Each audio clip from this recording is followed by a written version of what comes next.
Podcast do Transporte. Curitiba é há décadas uma referência mundial quando se trata de urbanismo, com soluções inovadoras no transporte de passageiros e exemplo de continuidade de administrações. Por isso, as atenções do segmento estão voltadas para o processo de estruturação e modelagem da nova concessão para seu transporte coletivo, que tem leilão previsto já para o final do ano que vem. O podcast do transporte foi ouvir então Arlindo Fernandes, sócio-diretor da oficina Engenheiro Consultores Associados, a empresa líder do consórcio vencedor para o estudo dessa modelagem. E a conversa começou mostrando que realmente Curitiba pensa à frente na área do transporte e da cidade, e que assim será com a eletrificação da frota. A eletromobilidade não é apenas um projeto isolado, ele faz parte de um plano amplo de clima que o município desenvolveu com ações em várias frentes. Eles estão promovendo e com metas ousadas de futuro. Nós temos que modelar uma concessão. Nessa concessão haverá investimentos em frota. Eles têm a meta de, em 2030, ter 1/3 da frota com veículos de zero emissão. Mas tem uma outra meta no Plano Clima que é a de ampliação, mas assim, uma ampliação bem expressiva da participação do modo coletivo. Melhorar outras funções para poder trazer mais usuários para o transporte coletivo. Eu acho que essa meta é bastante significativa. Metas muito significativas. Uma é reduzir a porcentagem de deslocamentos feitos em automóveis de 46% para 7% até 2050. Este tanto de gente passaria a usar transportes públicos e mobilidade ativa como bicicleta e caminhada. Outra meta curitibana é chegar a 1/3 da frota com emissões zero em 5 anos e atingir 100% até 2050. Mas é como o especialista em transporte Arlindo Fernandes disse, a eletrificação na capital paranaense não é um fim, é um meio, e o consultor destaca ainda que esta mudança de paradigma é profunda e exige muito estudo e planejamento. Nós no transporte sob pneus, muito acostumados com o diesel, que você vai na garagem, abastece, e busca diesel na distribuidora, é uma solução muito flexível. Qualquer ponto é no meio. E as autonomias maiores também. Então agora nós vamos para o elétrico. O elétrico ele tem limitações de rodagem, então eu tenho que pensar na logística.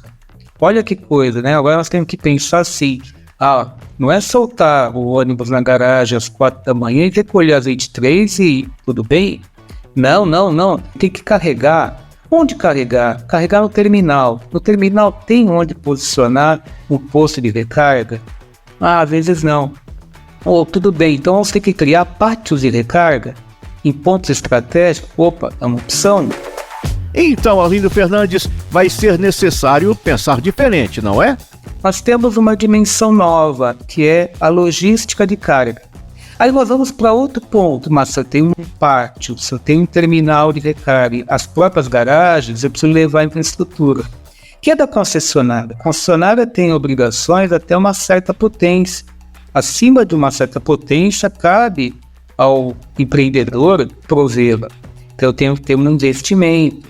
Aí eu tenho que ter espaços físicos. E depois eu tenho a gestão de energia. Então, no final, eu tenho um complexo de questões, que não é só o ônibus, que para o setor sob pneus é uma novidade.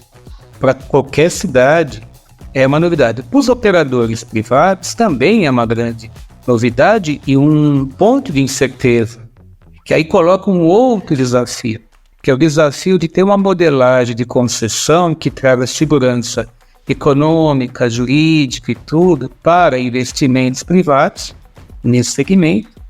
E caso eles sejam via o segmento público, via o setor público por aquisição, também uma modelagem diferente.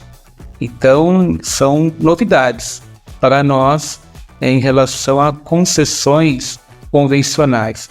Poderíamos ser ainda provimento de frota por um terceiro privado, que somente faria o provimento da frota. Outra novidade, o nosso cenário, né? Então, está tudo isso junto e misturado. Além das novas preocupações do elétrico, o especialista e consultor de transporte Arlindo Fernandes detalha alguns desafios mais específicos da cidade de Curitiba e que tem tudo a ver com uma marca registrada da cidade, as estações tubo. Nós temos as estações tubo projetadas com as suas portas, com toda a sua definição para veículos biarticulados. Estão falando de veículos de 28 metros. Então, o desafio dessa frota com ônibus a bateria, por conta do peso, por conta da autonomia, por uma série de questões. Então, eu penso que esse é um grande desafio desse estudo, por causa do sistema de transporte todo estruturado em BRTs, em ônibus grandes, né, de maior porte. É mesmo, né? Os grandões biarticulados e as estações tubo de Curitiba foram um grande achado. Mas agora a equação fica diferente com a eletrificação. Bateria de elétrico é pesada e quantas serão necessárias para fazer andar um ônibus de 28 metros? Que espaço as baterias vão ocupar? Muita coisa para pensar.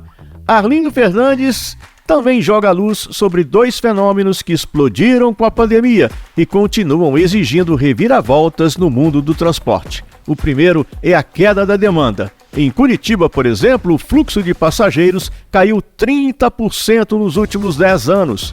O segundo item é a mudança no trajeto feito pelos usuários do sistema coletivo e que, aos poucos, tem deixado de se concentrar nos corredores. Toda a modelagem de concessão tem esses componentes, mas eles se ampliam, né, com a complexidade. A dimensão se eleva e as soluções não são triviais, simples, né? Uma coisa também tem ocorrido bastante, e lá também é diferente, que é a mudança dos padrões de viagem na cidade, no território. Antes muito concentrados, dirigidos para a central, cada vez mais distribuídos. Tanto que as linhas interbairros, Curitiba, que são linhas perimetrais, são linhas relevantes no contexto. E outros lugares brasileiros, outras cidades, também têm ligações perimetrais fortes. Eu lembro de Porto Alegre, por exemplo. E por que isso? Porque os destinos de viagem não só voltados para os corredores. A mobilidade é essa exigência de cuidado constante. E agora vamos ver o que propõe o consórcio que reúne como líder a oficina de Arlindo Fernandes, a Chuailin, que é o grupo global que absorveu a GPO, empresa famosa no meio, o Heinz Kitaro Meirelles, escritório de advocacia especializado, e a ADAX, que cuida de análises financeiras. E para este grupo, a ponte aérea com Curitiba será muito constante. Isso porque eles foram escolhidos também para fazer a concessão do VLT entre o aeroporto de São José dos Pinhais e Curitiba, que também tem investimento do BNDES. De diferente na configuração, tem a adição da CETEC Hidrobrasileira e a liderança, que neste caso é da Chuailin. Podcast do Transporte.